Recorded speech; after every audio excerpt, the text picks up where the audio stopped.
Assalamualaikum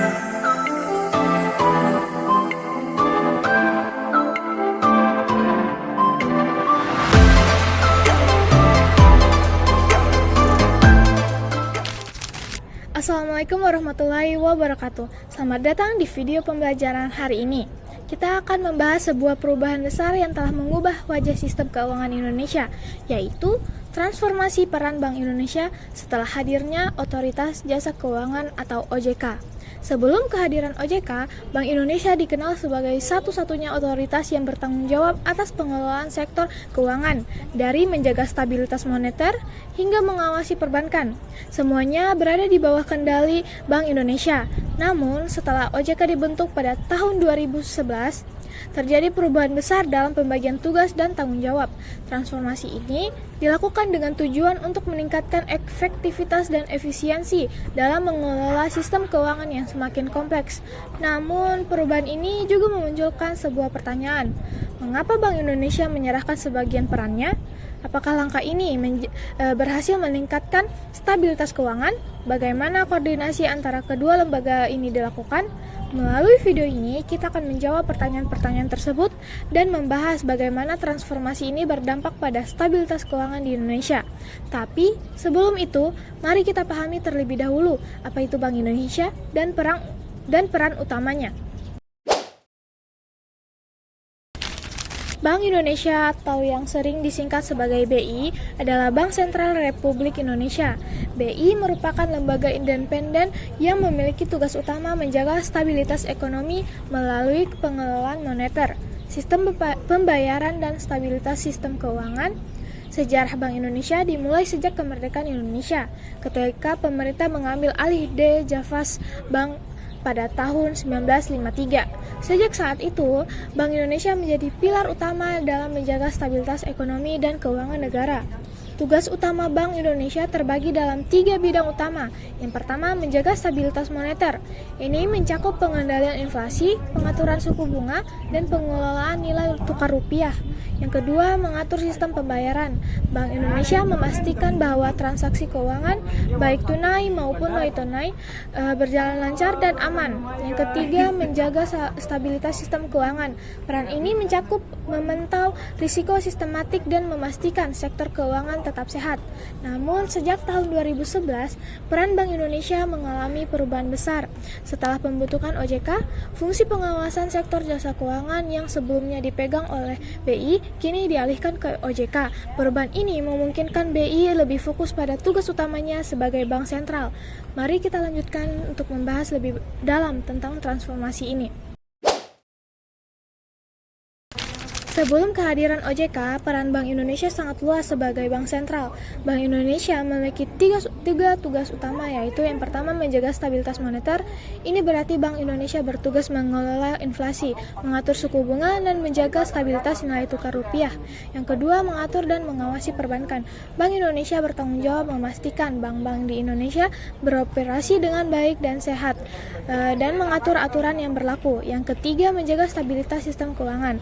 Tugas ini mencakup memastikan bahwa sistem keuangan secara keseluruhan tetap stabil dan mampu menghadapi tekanan, baik dari dalam maupun luar negeri.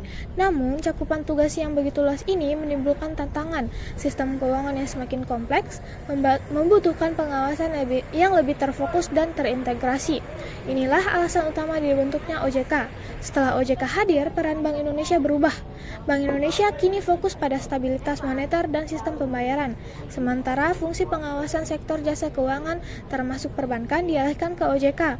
Pembagian tugas ini memungkinkan kedua lembaga untuk lebih fokus pada tanggung jawab masing-masing, sehingga diharapkan dapat menciptakan sistem keuangan yang lebih kuat dan efektif.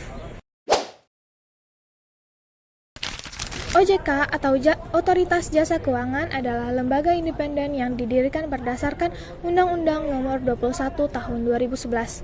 Tujuan utama pembentukan OJK adalah untuk mengintegrasikan pengawasan sektor keuangan yang sebelumnya tersebar di berbagai lembaga. Sebelum OJK, pengawasan perbankan dilakukan oleh Bank Indonesia, sementara pasar modal dan lembaga keuangan non-bank diawasi oleh Bapepam LK. Namun, model ini memiliki kelemahan, terutama dalam hal koordinasi antara lembaga. Dengan hadirnya OJK, semua pengawasan sektor jasa keuangan, mulai dari perbankan, pasar modal, asuransi, hingga lembaga keuangan non-bank, berada di bawah satu atap. OJK tidak hanya bertugas melakukan pengawasan, tetapi juga melindungi konsumen jasa keuangan dan mendukung stabilitas sistem keuangan. Untuk menjalankan tugasnya, OJK bekerja sama dengan Bank Indonesia, Kementerian Keuangan, dan Lembaga Penjamin Simpanan atau LPS dalam forum koordinasi yang disebut FKSSK. Namun, apa saja tantangan yang dihadapi OJK sebagai lembaga baru dan bagaimana dampaknya terhadap peran Bank Indonesia? Mari kita bahas lebih lanjut. Setelah OJK mengambil alih pengawasan sektor jasa keuangan, Bank Indonesia dapat lebih fokus pada tugas utamanya, yaitu kebijakan moneter. Kebijakan moneter adalah langkah-langkah yang diambil Bank Indonesia untuk mengendalikan inflasi, menjaga nilai tukar rupiah, dan memastikan pertumbuhan ekonomi yang berkelanjutan. Sebagai contoh, jika inflasi terlalu tinggi, Bank Indonesia dapat menaikkan suku bunga untuk mengurangi konsumsi dan menstabilkan harga. Sebaliknya, jika ekonomi melambat, Bank Indonesia dapat menurunkan suku bunga untuk mendorong investasi dan pertumbuhan. Selain itu, Bank Indonesia juga bertugas mengelola cadangan devisa negara dan memastikan sistem pembayaran tetap berjalan lancar. Dengan fokus yang lebih tajam pada kebijakan moneter, Bank Indonesia diharapkan dapat lebih efektif dalam menjaga stabilitas ekonomi nasional. Fungsi pengawasan perbankan adalah salah satu tugas yang dialihkan dari Bank Indonesia ke OJK. Pengawasan ini mencakup banyak hal, seperti yang pertama memastikan bank-bank beroperasi sesuai dengan prinsip kehati-hatian. Yang kedua, menjamin perlindungan nasabah dari resiko yang mungkin timbul. Yang ketiga, mencegah terjadinya krisis dalam sistem perbankan. Proses transfer fungsi ini dilakukan secara bertahap untuk memastikan transisi berjalan lancar tanpa mengganggu operasional sektor perbankan. Namun, hal ini bukan tantangan. Salah satu tantangan utama adalah memastikan bahwa OJK memiliki kapasitas yang memadai untuk mengambil alih tugas besar ini. Meskipun demikian, keberhasilan pengawasan oleh OJK sangat penting untuk menjaga stabilitas sistem keuangan secara keseluruhan. Bank Indonesia dan OJK memiliki tugas yang berbeda, tetapi keduanya harus bekerja sama untuk menjaga stabilitas keuangan nasional. Salah satu mekanisme kerjasama adalah melalui Forum Koordinasi Stabilitas Sistem Keuangan atau FKSSK. FKSSK adalah forum yang melibatkan Bank Indonesia, OJK, Kementerian Keuangan, dan LPS. Forum ini bertujuan untuk yang pertama membahas isu-isu stabilitas keuangan, yang kedua membuat kebijakan bersama untuk menghadapi tantangan ekonomi, yang ketiga mengelola krisis jika terjadi gangguan besar dalam sistem keuangan. Koordinasi ini sangat penting terutama dalam situasi krisis seperti pandemi COVID-19, di mana kedua lembaga harus bekerja sama erat untuk menjaga likuiditas dan mencegah kebangkrutan di sektor keuangan. Setelah pembentukan Otoritas Jasa Keuangan atau OJK pada tahun 2011, sistem pengawasan sektor keuangan Indonesia mengalami perubahan besar.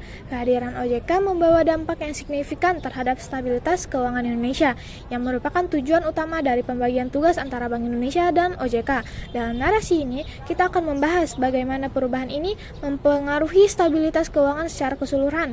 Sebelumnya, Bank Indonesia memiliki peran yang sangat luas, termasuk mengawasi sektor bank dan sektor jasa keuangan lainnya. Namun, sejak OJK dibentuk, fungsi pengawasan sektor jasa keuangan dialihkan kepada OJK. Bank Indonesia kini lebih fokus pada peran utamanya sebagai bank sentral yang bertanggung jawab menjaga stabilitas moneter dan mengatur kebijakan moneter. Dalam konteks ini, mari kita lihat beberapa dampak dari transformasi peran ini terhadap stabilitas keuangan Indonesia. Yang pertama, penguatan pengawasan sektor keuangan. Salah satu dampak terbesar dari pembentukan OJK adalah penguatan pengawasan sektor keuangan secara keseluruhan.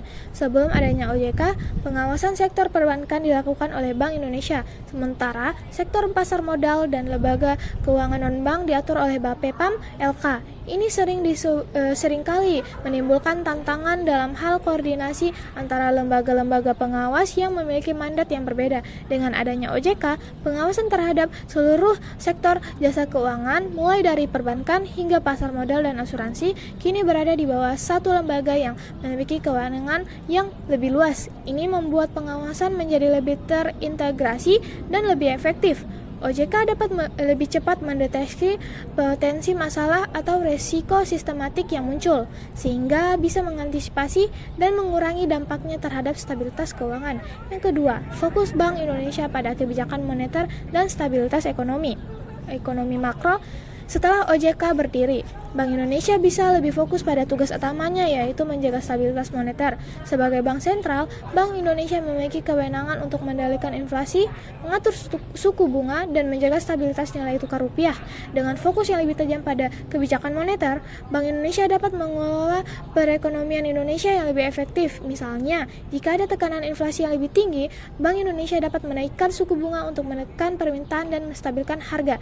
Sebaliknya, jika ekonomi melambat, Bank Indonesia dapat menurunkan bunga untuk mendorong konsumsi dan investasi.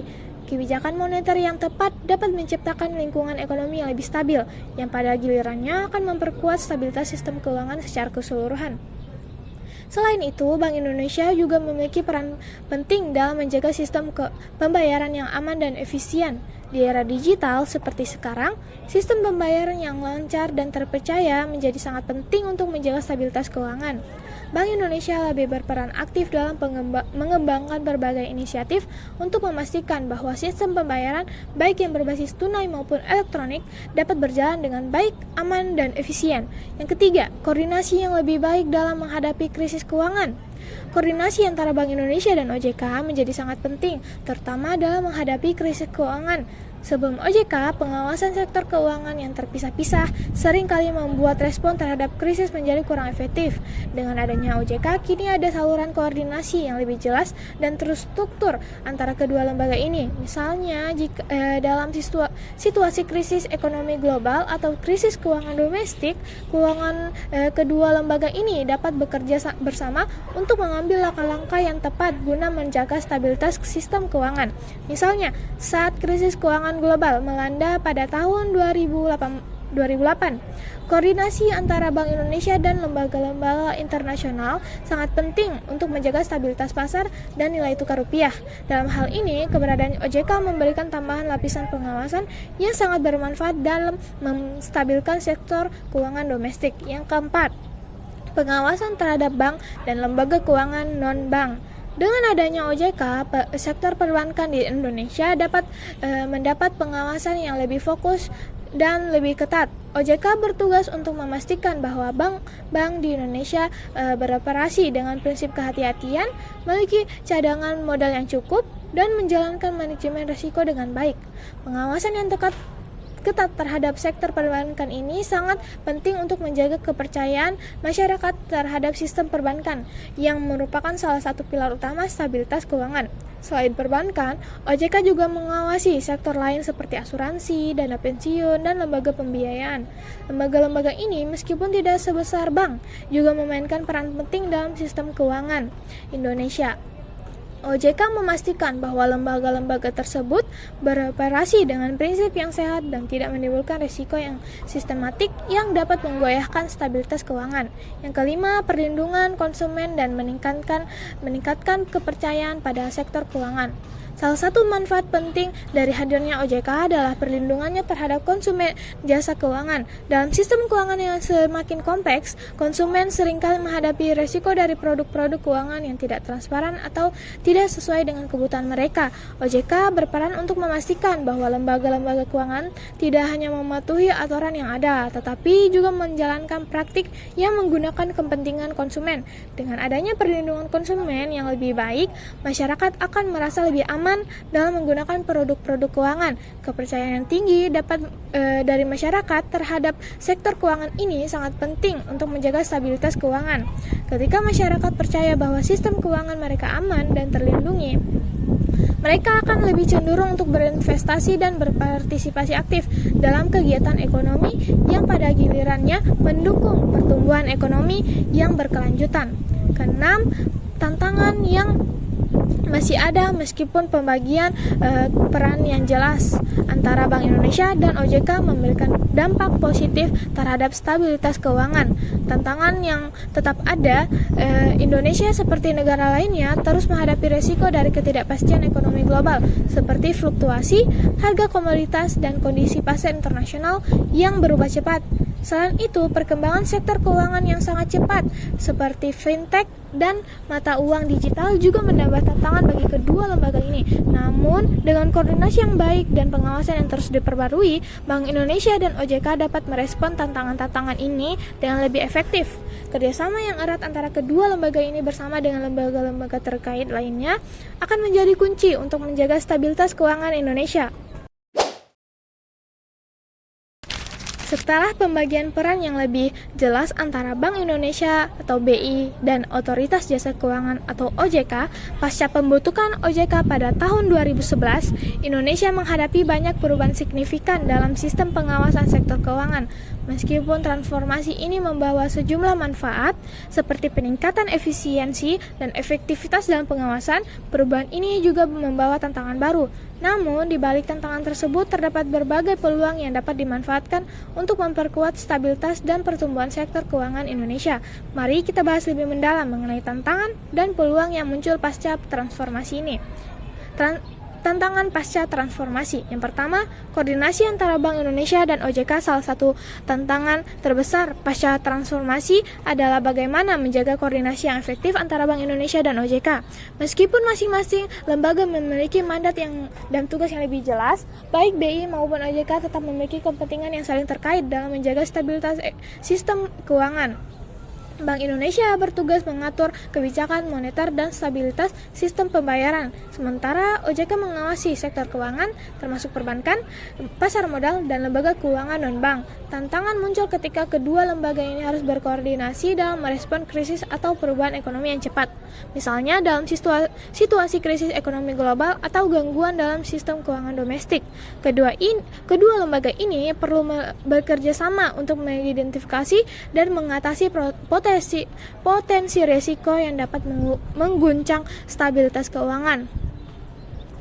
Tanpa koordinasi yang baik, kebijakan yang diambil oleh masing-masing lembaga bisa saling bertentangan dan memperburuk kondisi yang ada. Yang kedua, peningkatan risiko sistematik dari sektor keuangan non-bank sebelum pembentukan OJK. Sektor keuangan non-bank seperti perusahaan asuransi, dana pensiun, dan lembaga pembiayaan lainnya tidak mendapat perhatian yang cukup dalam hal pengawasan. Yang hadirnya OJK, sektor ini mendapat pengawasan yang lebih terstruktur. Namun, seiring dengan berkembangnya sektor fintech dan digitalisasi, tantangan baru muncul terkait dengan resiko sistemik yang dapat ditimbulkan oleh lembaga-lembaga ini. Misalnya, perusahaan fintech yang tidak terawasi dengan baik dapat menyebabkan gangguan yang lebih besar pada sistem pembayaran dan perbankan tradisional. Bank Indonesia dan OJK harus bekerja sama untuk memastikan bahwa lembaga-lembaga keuangan non-bank ini tidak hanya beroperasi dengan cara yang transparan dan aman, tetapi juga memiliki pengelolaan risiko yang baik. Tanpa pengawasan yang ketat, lembaga-lembaga ini dapat menjadi sumber ketidakstabilan yang mengancam seluruh sistem keuangan Indonesia. Yang ketiga, teknologi dan inovasi keuangan dunia. Keuangan Indonesia kini sedang menghadapi revolusi digital yang cepat. Dengan semakin banyaknya platform fintech, layanan pembayaran digital, dan teknologi blockchain yang berkembang pesat, meskipun perkembangan teknologi ini menawarkan banyak manfaat seperti kemudahan akses dan efisiensi dalam bertransaksi, hal ini juga menciptakan tantangan baru bagi Bank Indonesia dan OJK dalam mengawasi dan mengatur sektor keuangan. Bank Indonesia harus memastikan bahwa sistem pembayaran digital yang berkembang tidak menimbulkan risiko bagi stabilitas moneter dan sistem pembayaran. Di sisi lain, OJK perlu memperkuat pengawasan terhadap sektor fintech untuk memastikan bahwa mereka mematuhi prinsip-prinsip kehati-hatian, transparansi, dan perlindungan konsumen. Tanpa pengawasan yang tepat, inovasi ini bisa membawa ketidakpastian dan risiko yang lebih besar pada pasar keuangan Indonesia. Peluang pasca transformasi. Yang pertama, peningkatan efektivitas. Pengawasan keuangan. Salah satu keuntungan besar dari pembentukan OJK adalah peningkatan efektivitas pengawasan sektor keuangan. Dengan adanya satu lembaga yang memiliki kewenangan untuk mengawasi seluruh sektor jasa keuangan, OJK dapat melakukan pengawasan yang lebih terintegrasi dan menyeluruh. Pengawasan yang lebih struktur memungkinkan OJK untuk lebih cepat mendeteksi dan menangani potensi risiko yang dapat mengancam stabilitas sistem keuangan. Misalnya, dengan adanya OJK, pengawasan terhadap sektor perbankan, pasar modal, dan lembaga keuangan non-bank kini lebih mudah dikoordinasikan. Ini membantu dalam mencegah terjadinya ketidakseimbangan yang bisa memicu krisis keuangan. Keberadaan OJK juga memberikan kejelasan regulasi yang lebih baik, sehingga dunia usaha dan masyarakat memiliki kepastian dalam menjalankan aktivitas ekonomi. Yang kedua, diversifikasi produk keuangan yang lebih baik. Dengan pengawasan yang lebih baik dari OJK, sektor keuangan di Indonesia kini dapat mengembangkan produk-produk keuangan yang lebih beragam dan inovatif. Lembaga-lembaga keuangan dapat menawarkan berbagai produk yang sesuai dengan kebutuhan pasar, mulai dari produk perbankan, asuransi, hingga investasi pasar modal. Inovasi produk ini dapat mendorong inklusi keuangan dan meningkatkan akses masyarakat terhadap layanan keuangan. Misalnya, dengan hadirnya fintech, masyarakat yang sebelumnya tidak terjangkau oleh lembaga perbankan tradisional kini dapat mengakses layanan keuangan yang lebih mudah. OJK memiliki peran penting dalam memastikan bahwa inovasi ini dilakukan dengan cara yang aman dan sesuai dengan regulasi yang berlaku, sehingga peluang untuk meningkatkan inklusi keuangan semakin terbuka lebar. Yang ketiga, kemajuan teknologi keuangan atau fintech sebagai penggerak ekonomi. Teknologi keuangan atau fintech menghadirkan peluang besar bagi Indonesia untuk meningkatkan efisiensi dan inklusi keuangan. Dengan lebih banyaknya layanan keuangan digital, masyarakat, terutama di daerah terpencil, kini dapat mengakses layanan keuangan secara lebih mudah dan cepat. Hal ini dapat mendorong pertumbuhan ekonomi karena lebih banyak orang dan usaha kecil yang memiliki akses ke modal dan layanan finansial. Bank Indonesia dan OJK memiliki kesempatan untuk memanfaatkan tren ini dengan lebih baik. Dengan regulasi yang tepat, fintech bisa menjadi penggerak ekonomi yang mempercepat perkembangan sektor keuangan dan membuka peluang usaha baru di berbagai bidang. Bank Indonesia misalnya dapat mengembangkan sistem pembayaran digital yang lebih efisien dan terintegrasi. Sementara OJK bisa meningkatkan pengawasan terhadap fintech untuk memastikan perlindungan konsumen. Bagaimana masyarakat melihat transformasi ini? Banyak yang mengapresiasi langkah ini karena menciptakan pengawasan yang lebih terintegrasi. Namun ada juga kritik terkait koordinasi dan birokrasi yang masih perlu diperbaiki. Pandangan ini menunjukkan bahwa meskipun transformasi ini membawa manfaat besar, masih ada ruang untuk perbaikan. Sebagai penutup, transformasi peran Bank Indonesia setelah kehadiran OJK adalah langkah besar untuk memperkuat sistem keuangan Indonesia. Dengan pembagian tugas yang lebih jelas, diharapkan stabilitas keuangan dapat lebih terjaga. Namun, keberhasilan transformasi ini membutuhkan dukungan semua pihak, termasuk masyarakat.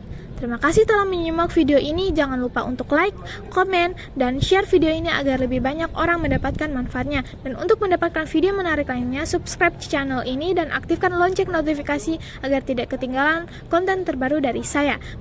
Sampai jumpa di video berikutnya. Wassalamualaikum warahmatullahi wabarakatuh. Dadah.